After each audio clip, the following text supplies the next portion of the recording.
All right. Hi, everyone. Welcome to the Wine Spectator two-bottle tasting. My name is Keith Goldston. I am the corporate master sommelier for Lanes Incorporated, small little family-run company. Tony Fertitta, you may have heard of them. So we've got a few restaurants out there and things like Mastro's, Morton's, Ocean Air, Rainforest Cafe, Bubba Gump. The list goes on. But anyways, I'm very lucky and very fortunate to work for such a dynamic company. I passed my master sommelier exam way back in 2001. So I like to refer to myself as a sommosaurus back when it wasn't trendy or cool to be a sommelier. But I feel very fortunate that there is a career and industry out there. And I'm even more honored that I get a chance to work with a great sommelier by the name of Travis Hinkle. Travis, you want to introduce yourself real quick? Yeah, hi everyone. As Keith said, my name is Travis. You're joining me today from the 25th floor at the Post Oak Hotel in Uptown Park of Houston, where I'm the beverage director. Keith and I started working together a little over 3 years ago now. It's been a whirlwind of 3 years, but we're really proud of what we've done here, culminating with winning the Wine Spectator Grand Award, which we're very honored to receive in 2019. So great team here, great team of sommeliers. And of course, with wonderful insight from Keith Goldston, who works here on campus too. So we're thrilled to bring this to you today. All right. So Travis, I know we're going to kind of come at this tasting from a sommelier perspective. I guess for me, what'd be really curious is, I know you have an art background. How did you end up in wine? What led you to become a sommelier in the first place? Well, if you've ever worked in restaurants, you'll know that there's actually a lot of artistically inclined people who end up in restaurants because, frankly, the options, if you go through a humanities or an art degree, are kind of limited to you. And you're already predisposed to enjoying fine things. All right. And so working in a restaurant was a great way for me to learn more about food. And I first fell into wine through the food angle. I grew up with parents who loved to cook. I've always loved to eat. And so when I started working in fine dining restaurants, the way that you really become that top tier server is by learning about wine. And it turned out that many of those same things that I appreciated about great food were present. And for me, even more exciting in exploring great wine. And so I haven't looked back. I've been doing this for about 12 years and wake up pinching myself every morning for sure. Awesome. Well, I know for me, I've got this really curious mind. And maybe it was growing up in Napa out in the country and, like reading encyclopedias for fun. But for me, wine is this amazing world where you can combine history, geography, geology with the senses. So for me, this two-bottle tasting is really kind of cool because you and I, when we sit down and taste with reps, it's great because they bring in multiple bottles. And for me, it's always this comparison of like, what is this wine trying to do? Is it a good version of it? And does it offer a good value for that price point? So I love when you can actually have comparisons. And I think, it's not necessarily one's better than another. It's actually two's just better than one. It gives you more reference points, more data points, more things to taste and put it all into context. So, Travis, do you like tasting two bottles or, probably like 4 or 5, but Yeah, always. And even, obviously in a restaurant context, I love being able to move on from a sparkling wine into a white wine and then finishing up with red or even a dessert and fortified wine. And again, it's not about drinking more necessarily. It's about having that experience of moving through categories, through different weights and textures and flavors throughout the course of the meal. But even if I'm enjoying something casual at home, I love having a white and a red open. If for no other reason, then I think white and red serve different functions at the table, and they play off of even the same dish in different ways. So again, that doesn't mean you have to down the whole bottle in one night, but it does mean that having two things open and side by side, I think enhances any meal and gives you appreciation of whatever wine you happen to be drinking that night. Yeah, great point. I know a lot of people out there get really kind of apprehensive sometimes, like, oh, I don't want to open up too much wine. But at least for me, there's almost always a half bottle in the fridge. It's not that hard just to put the cork back in, have it the next night. All right.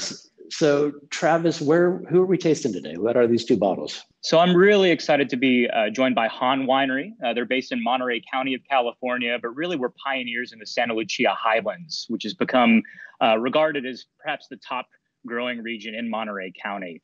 And so today we're excited to taste their 2018 Chardonnays and Pinot Noir, kind of their signature SLH blend meant to represent the entire appellation of Santa Lucia Highlands. Yeah, and I might lose my, napkin status talking nicely about another region in California, but it is really a magical place. I mean, it's just a few miles south of San Francisco, and California is blessed with these just amazing coastal mountains. And there's the great Central Valley where almost everything grows. But then before you get to the Central Valley, there's a couple spots where there's little almost coastal valleys. And the Salinas one is one of these famous magical spots where almost everything grows. But what's really super cool is it's only like 8 miles from the coast. And then if you go a little bit further out on the coast, there is this just amazing, they call it the Blue Grand Canyon, where basically it's a mile deep and 2 miles wide. So you have some very cold, very, very deep water. There's this amazing abundance of sea life. And side note, if you're ever going down to wine country, do the side trip to the Monterey Aquarium. It is awesome, one of the greatest aquariums in the world. Anyone who's seen Finding Dory, that's where it's at. And just another side note, really underrated sequel. That was really good. I digress. Going back to those super cold, super deep waters, basically, if you get any warmth inland, it's going to pull that cold air into the valleys. And the way that Santa Lucia Highlands is on the mountains, and it's just a straight shot kind of diagonally north into the west, right to Monterey Bay. And it's just this perfect funnel to suck in all the cold air of the fog, the marine layer, and just cool off the grapes every day. So it works great for that. And then it's also kind of amazing because it works as a rain block. And it's shocking how much rain is on the west side. And then if you just go over the mountains, I think they average like 13 inches of rain a year, which is almost nothing. That's almost like desert. So it's a really unique spot. And like you've seen those great images of like the fog blowing into San Francisco. In this case, imagine it rolling right into the vineyards. So for me, it's a pretty special spot. And it's really interesting because, what about the history of it? I mean, I know Nicky Hahn was one of the first to kind of plant Santa Lucia Highlands, but there were grapes there before, right? Or in the area. Yeah, grapes have been planted there really since Spanish missions. And so, of course, California has a long and sort of illustrious wine history, even before Prohibition. Prohibition, of course, sort of puts a damper on the entire industry. And it wasn't really until, say, the 60s, and in the case of Monterey County, the 70s, where you really begin to see viticulture reemerging from the damage that Prohibition did. The Hahn family started, I believe, in 1979, so the late 70s, but committed first to Cabernet, like many families were doing in California at the time. But being pioneers in the area, they got a sense of the land even more. So within the first decade or so, began experimenting with cool climate grape varieties. And, with inheriting our sort of inspiration from France, that really means Pinot Noir and Chardonnay. And so around the time that you see Pinot Noir and Chardonnay going in, Santa Lucia Highlands, because its own America viticultural area, so it's recognized as one of our prestigious growing regions. And in that 40 years since then, you've really seen the quality just absolutely skyrocket. So it's great to see what the Hahn family has been a part of, and our winemaker, Paul, who'll be joining us shortly, should be able to fill us in more on that history. Yeah, and thank you, Travis. It is also fascinating, and I think a lot of people, it's so easy just to go Napa, Sonoma, and kind of put them up on the pedestal, but there were some legendary wines coming out of this area, for many, many years. If you go way back into the day, the Martin Ray Pinots of Santa Cruz were legendary. I mean, supposedly Romanée-Conti cuttings, and Fred Dame tells an amazing story of being at the Cannery, great restaurant in Monterey, and opening a bottle from the 1920s. And he said for like the first 10 seconds, it was the greatest smelling Pinot we ever had. And then it died in like 20 seconds. But it had 10 seconds of glory. So there were great Pinots coming out of the area. If anyone's been lucky enough to have some of the old Chalon Chardonnays or Chenin Blanc, if you're really lucky. And that's just a few miles inland from Santa Lucia Highlands, basically in the next, a little valley tucked away in the next range that then takes you into the Central Valley, the Gavilan Mountains. So Chalon was making great stuff. You have the Ridge Montebello Vineyard. So that it's not that surprising that there can be really high quality stuff coming out of here, but it just seems like this little stretch, 18 miles, running north, hillside vineyards that start kind of low. I think Hahn Vineyard's lowest elevation is like 200 feet going up to 1,200 feet. But the idea of this kind of ridge line that runs north to south, Vineyards kind of going up a gentle slope. Kind of sounds like the Côte d'Or in Burgundy, doesn't it? Absolutely. And something magic happens when you combine that cool climate growing region with various elevations on slopes. And this is really where, again, Pinot Noir and Chardonnay tends to perform best. Yeah, well, I don't know about you, but I'm getting kind of thirsty. Should we dive in and try these wines? See what Let's taste jump like? into it. Start with Chardonnay, yeah? Yeah, you're driving the bus, so. So, one of the things we touched on a little bit earlier, which I, expect to find in this wine is we've got, again, we've said it before, a cool climate growing region where that cool Pacific Ocean is bringing in all of that cool weather, but you combine that with a really sunny climate as well. And so what that does is really extend the growing season. So we've got a good degree of ripeness while maintaining that acidity, which keeps the wine refreshing. So in just smelling this wine, it smells like great California Chardonnay. So you get those ripe tropical flavors of grilled pineapple, melon, peach, baked apple almost. Yeah, and just to clarify for the people out there that don't speak, wine geek speak, the whole cool climate for me was always just a great way to think about this is as grapes ripen, sugar levels, well, first off, it starts with the acid levels high, sugar levels low. And as ripening happens, usually sugar goes up and acid goes down. But if you can kind of stretch out that growing season, you can sneak the ripeness up without that acid dropping. And typically speaking, your cooler spots, you can hold on to that acid longer with higher levels of ripeness. So it's this kind of balanced dance. And if anyone's ever had like a banana, like there's one day you're like, nope, not ready. But then like 2 days later, you're like, it's brown, it's mushy, it's flabby and gross. So finding that kind of window of perfect balance between the acid sugar is why a lot of us kind of get so excited about that cool climate, because it's also just like a perfect lemonade. It's this balance of sugar and acid, crispness that works so well. And then also too, the other thing that's really kind of unique, this area is famous because it is open to the Pacific. So they get this wind that blows almost every day. And there's just a little bit of phenolic kind of chewiness. And, you can almost taste the thicker skins. And there's just something about the ripening process there that the grapes in this area just get a little bit thicker skinned. And I'm sure Paul will attest to this later, that when you're making wine, a lot of the flavors come from the skins. And there's just this little bit of extra kind of, bitterness that's not necessarily the oak that I kind of like balances that pineapple, baked apple, and that wonderful kind of honey notes that show through too. And I'm glad you mentioned that oak too, because, we've talked about fruit, we've talked about these sort of textural and bitter components in it. But what I really appreciate about Hahn Chardonnay is its sort of balanced and judicious approach to French oak. And that's coming through to me with just this suggestion of vanilla, a little bit of toast, smoke. And more than anything, what really well-seasoned French oak does is just lift the whole wine up aromatically. It almost gives flight to all the other things that are going on in the wine, makes it a little bit more savory. And again, that impression of complexity that comes with it. Yeah, well, and the other thing, and, kind of playing on my Bay Area roots, what I love about Chardonnay, and particularly one like this, is there's a richness and weight to it. So you can use it for a lot of things. And, we'll talk about food pairings later, but it gives you tons of flexibility, but it's kind of big enough though to hang in with like red meats, things that you'd normally drink red wine with. And it's kind of fun that it has this richness, but elegance. And to me, I kind of think of, there was a great San Francisco giant, Pablo Sandoval, and they referred to him as the Kung Fu Panda because he was a little bit round, and but he moved with amazing grace. And to me, this Chardonnay kind of walks that line of like, it's big enough that you could definitely just have this for the whole meal, but it's also kind of refreshing, could totally crush it at lunch. Yeah, absolutely. Perfect. Should we dive into the red, see what that tastes like? Yeah, let's do it. And so to review, the red wine we're tasting today is Hahn Winery SLH Pinot Noir 2018.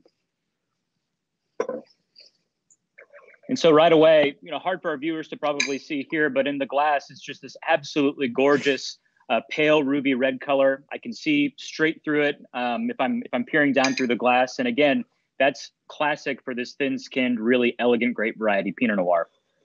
So wait, Travis, it can still be good even though it's light in color?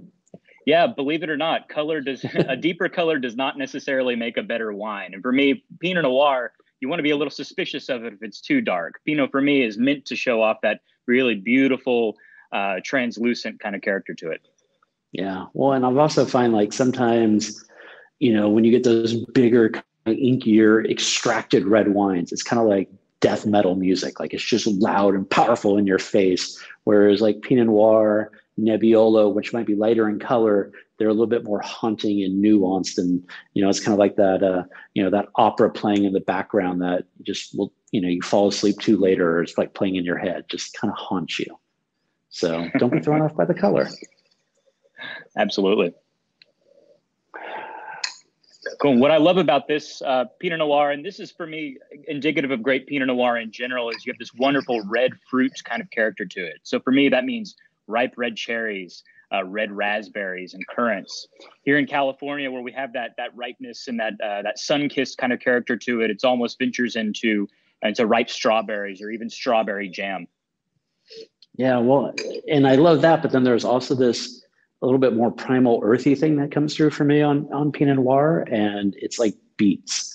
And like as a kid, totally hated beets, but like as you get older, like beets are the jam. Like there is just this cool kind of earthy, sweet thing, and it's almost kind of beets going into mushroom, and it's kind of a fun little play. The same way that you have that little bit of skin bitterness on the Chardonnay, playing off the sweetness of the fruit. I kind of like that beet mushroom thing that comes through to play off the strawberry, and if anyone's ever had like strawberry rhubarb pie, it's that kind of just nice balance between the two. Yep, and that herbal character I think is intermingling with the earth. And here, that's not. This is herbal notes that are at the height of a perfectly made ripe wine. So for me, if you grow tomatoes at home, it reminds me just a little bit of tomato leaf. It's that very herbal kind of note to it. And it's funny, it's on the nose, I get that, but then on the palate, for me, it goes a little bit more into like sarsaparilla, almost kind of root beer, cola nut. But, and just to Paul, who we'll bring in just a second, I mean, that's just really well-made wine. And there's just a smoothness that I could see a lot of bottles getting consumed very quickly, where you're like, oh, what happened to the bottle? And I mean that in the best possible way.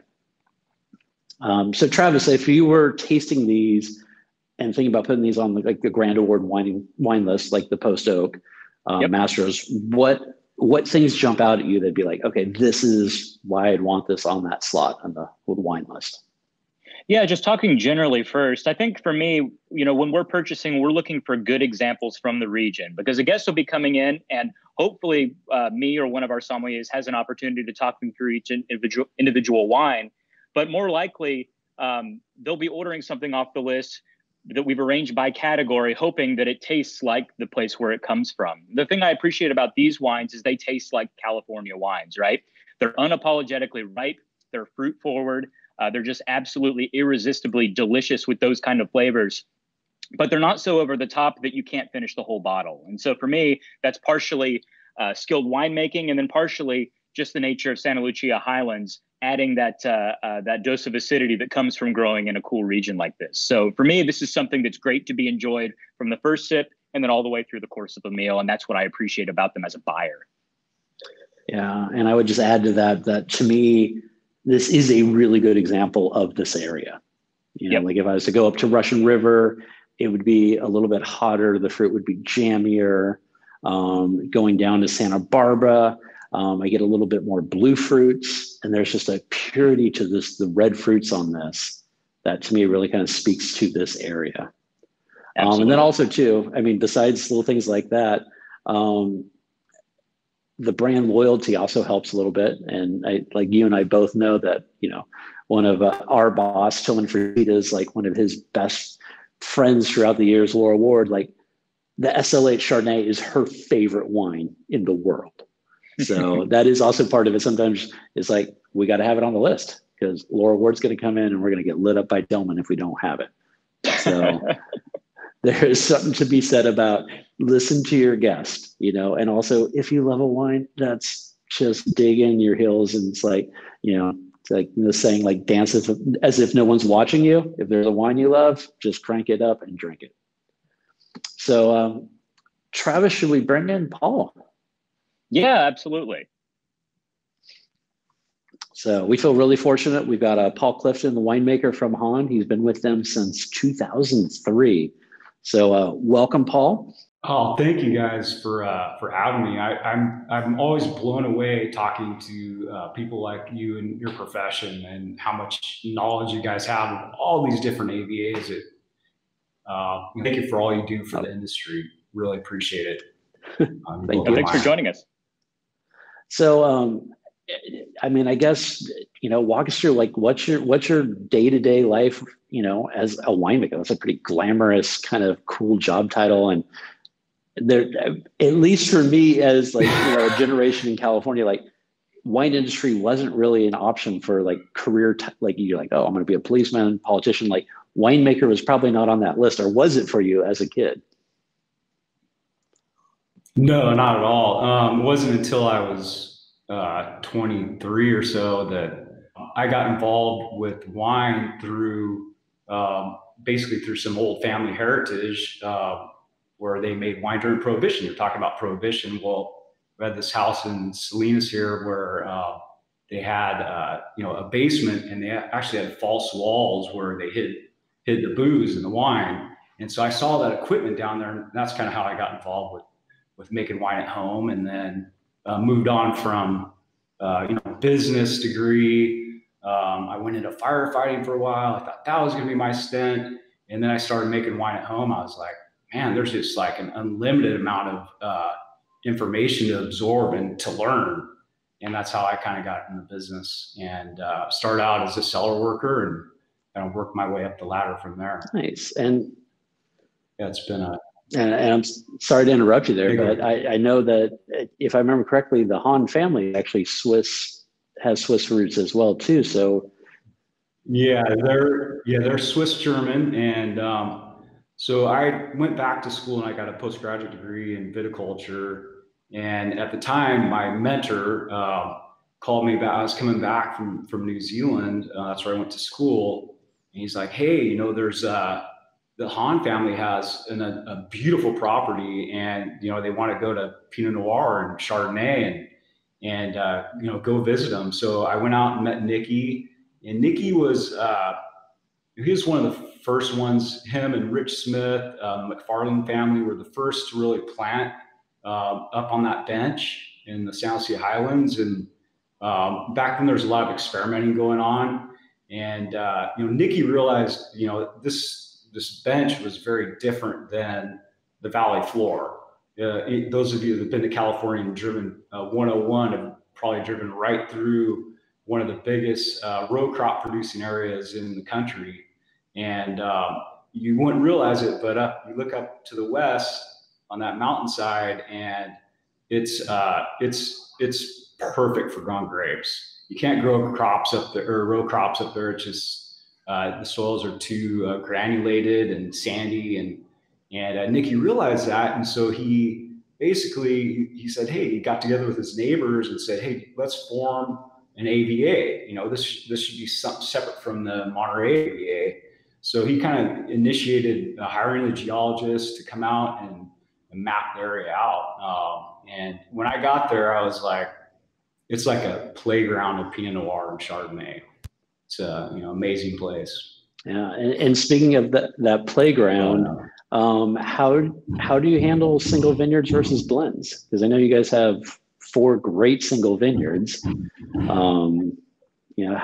Yeah, and there's within each vineyard, it's almost like within each vineyard there's multiple vineyards, because you're looking at different blocks and a different terrain and different aspects, and that's I came from very boutique when I started out as a cellar worker, and then assistant winemaker, and then winemaker for other companies. They're all very boutique. And so when I got to Hahn, I'm looking at not a boutique. We farm a lot of property up there in the San Lucia Highlands, and I wanted to learn more about each piece, So the only way you could do that is by farming it separate, farm it all the same, but really making the wines, keeping the wines separate throughout the vinification process. So you learn what each sub block within each vineyard is doing, what each clone's doing. And so it probably drives my cellar team nuts, but we've got 60, 70 different lots of Pinot Noir and Chardonnay out in the cellar.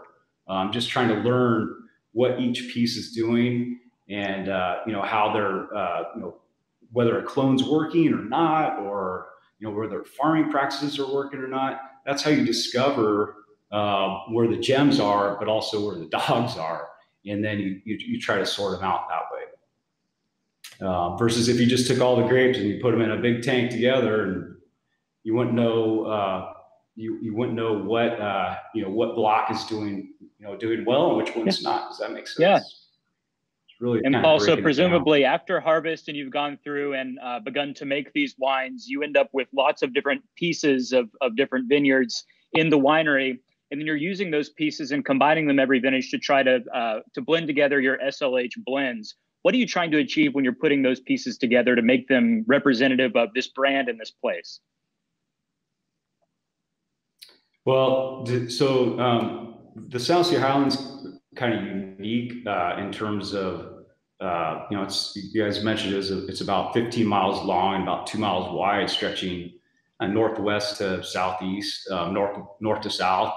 In the northern part of the AVA, you get more fog and less wind, and the fruit. I'll talk about Pinot Noir specifically here, but you get not as much color, not as much structure, a little thinner skin, and more elegant Pinot. And as you move further south, the fog will burn off earlier in the morning, and you'll get exposure to the sun. You'll get photosynthesis or sugar being pumped into the grapes earlier than you are in the north. But you have more of an influence of wind further south. And the wind plays a huge impact on the grapevine. Basically, you have the wind, once you hit about 15 knots, the wind's blowing over the tops of the leaves. It'll actually stop photosynthesis or the sugar being pumped into the grapes. So the grapes are hanging there in the sun, no sugar being pumped in, but allows the phenolics to develop, allows the seed to ripen, allows the color in the skin to develop more. So you end up with more of a voluptuous type of Pinot Noir as you move further south. So for the SLH Pinot, it's a really good representation of the AVA, just because we have vineyard holdings all throughout the AVA, north and south. Cool. And then speaking of Pinot Noir, it sounds like, there's this, depending on the block, certain ways you have to treat the Pinot Noir. As the winemaker, do you have a preference for Chardonnay or Pinot? Which one's your favorite child? Which one's the problem child? Oh, God, they're so different. Chardonnay is much more winemaker influence in terms of all the different styles there are out there, and it kind of drives me nuts. And I really strive to keep the SLH Chardonnay a balanced style. It's got a little bit of oak. I don't want to cover that up with, cover all the tropical fruit and citrus that you're smelling up with French oak. So it's really maintain that kind of balanced style Chardonnay. So, and that's what we'll continue to maintain. People are, a lot of times I'm out pouring with people and they're saying, oh, I don't like Chardonnay. I don't like Chardonnay, because they think of California Chardonnay as being super oaky. Well, if you can get a Chardonnay that's not super oaky in their mouth, it'll change their minds. And, that's what we're after with the SLH Chardonnay. Well, I think it's pretty funny that there's so many people that are like, oh, I don't like Chardonnay, yet it's the most widely planted grape in the world. So just saying. Yeah. And the Pinot, that's my true love. I think it expresses, it tells you the truth about the land. It tells the truth. What I mean by that is you can't take Pinot and like Cabernet, if it's kind of weak, you might blend a tea straw in there or something, and it'll doll it up. It'll still smell and taste like Cabernet. Pinot Noir, the second you blend anything into it, it's going to be obvious to anyone that knows wine. So that's what I love about it. It tells you the truth about the piece of land that you're farming, the climate or the weather that you have during the growing season, and the people that are working it. Cool. Well, Paul, I know you've been with Hahn since 2003. So what would you say is the biggest changes you've seen? I mean, we're like in obviously these are unique times right now currently, but over the last, 17 years, what have you seen as like the biggest changes for your tiny little area and winery? It's been, when I first started in 2003, there was already a buzz happening. We had, some investors from Napa come down and Chuck Wagner, and that kind of opened up a lot of eyes to what the potential is. And then Gary Francione and Garrett Pizzoni came on and started farming and really got some great accolades, and it just raised awareness of everybody in the region about what the quality potential is. So that was a big change. Gary and the two Garys started getting great accolades that raised awareness of the AVA, and everybody started farming for quality. So that was the biggest change I saw, was the Hahn family reinvesting a fortune into converting a lot of their vineyards from other varieties into Pinot Noir and Chardonnay. To Travis and I, that's super fascinating. And especially now, like as things are, looking towards the future, do you see maybe Cabernet coming back at some point? Or, is there any concern about that? Or is there any experimentation with other grapes? I've got this one colleague of mine that's like, hey, a couple more years we could, because we grafted a lot of old Cabernet vines over to Pinot. And he's like, we could just cut the Pinot off and let the Cabernet go. I'm like, no, man. No.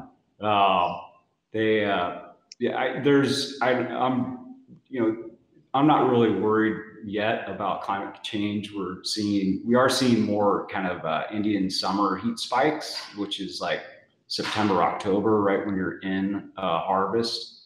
But the other wind patterns and the fog patterns are not changing dramatically, as long as the ocean stays the temperature it is, which is typically 50, 55 degrees. That governs our nighttime temperature, which helps preserve that acidity you guys are talking about.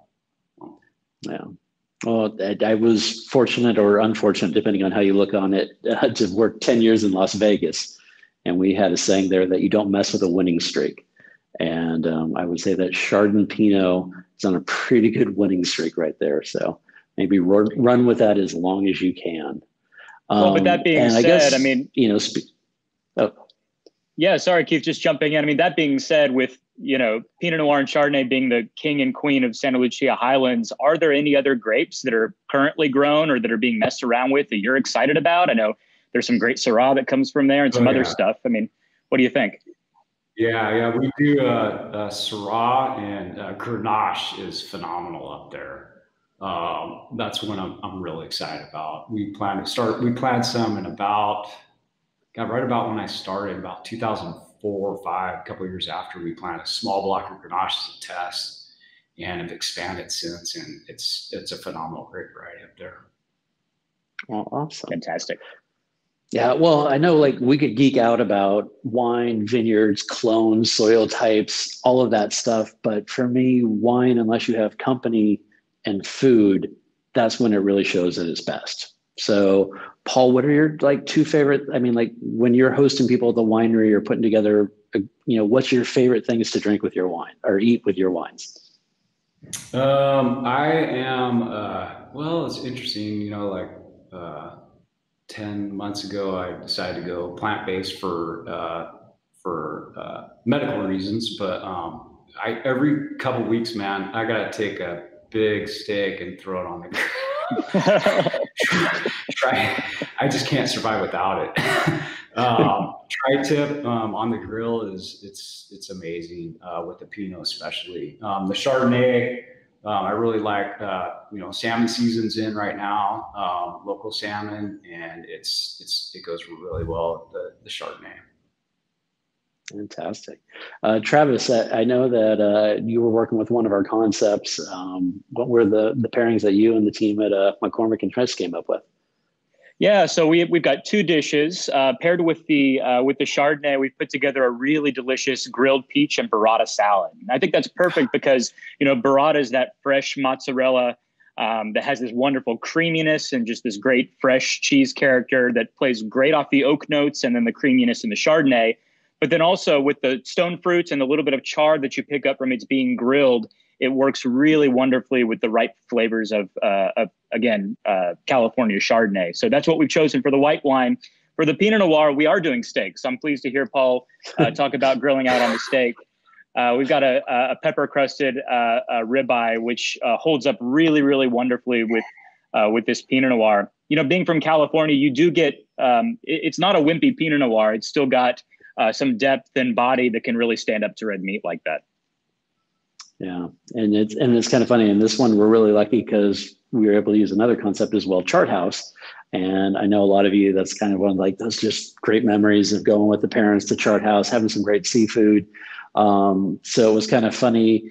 And Paul actually recommended to like the chef there, like salmon would be perfect with either of these. So of course the chef goes with a steak. But they went with a Mediterranean kind of mezzi platter, and for the Chardonnay. And to me, it's kind of it speaks to the testament of how flexible Chardonnay is, how it gives you that, weight to hold up to stuff, to handle stronger flavors. And for me personally, there's always been in my back of my mind, I kind of think of Fight Club. And the first rule of Fight Club, you don't talk about Fight Club. But anyways, that there really are no rules for food and wine pairing. There are guidelines. And for me, the most important guideline is to match the weight of the wine with the weight of the food. Because if one's really out of sync, it'll just get blown out of the water. And that's what I love about Chardonnay is it gives you that weight with the acid. So things like the Mediterranean platter, perfect with it. And then they went with a ribeye as well for the Pinot. And to Travis's point, it's definitely a bigger Pinot. But it's also too, Pinot and steak is delicious. And, I think back many years ago working at a steakhouse, and I had one night where I'm like, I'm not going to sell a single bottle of Cab. And we had 29 tables and I sold 27 bottles of Pinot. And most of them came back and had Pinot again with it. So, don't be afraid. And like we talked earlier, like with that lighter color, doesn't mean it can't hold up to a steak. Because there's also something nice about having a sip, having it be refreshing after a big, heavy piece of meat. And I'd encourage those of you watching to really experiment, especially with these two grapes. You really can't mess up a pairing with Chardonnay and Pinot Noir. It is almost impossible. And so, I hope you're enjoying the meals that we prepared for you. But if you cook at home, mess around, try some things out. But if you bring stuff in too, try different cuisines with Asian cuisines, even with Indian. Pinot Noir and Chardonnay is just both incredibly versatile wines that will go well with just about everything.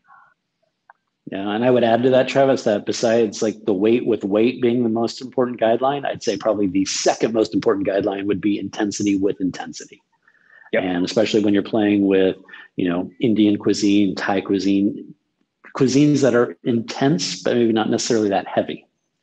That for me is what Chardonnay can do, is they can give you intensity without being just syrupy big monsters. And especially with elegant winemaking, like what Paul has provided for us in these glasses.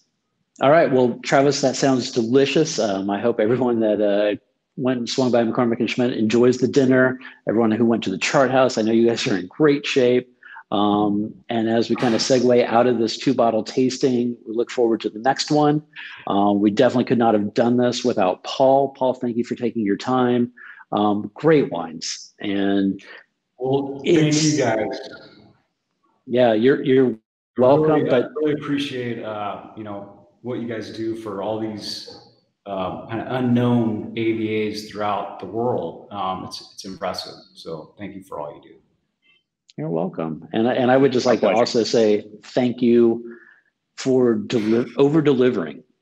And it's really easy to make great $200 bottles of wine.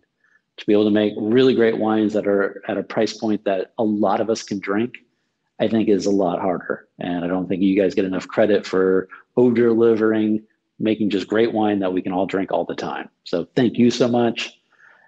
Travis, anything you'd like to say in closing? But thank you. Always fun to taste with you. It's been a pleasure, Keith. Thanks very much. And Paul, thank you. Everybody stay safe.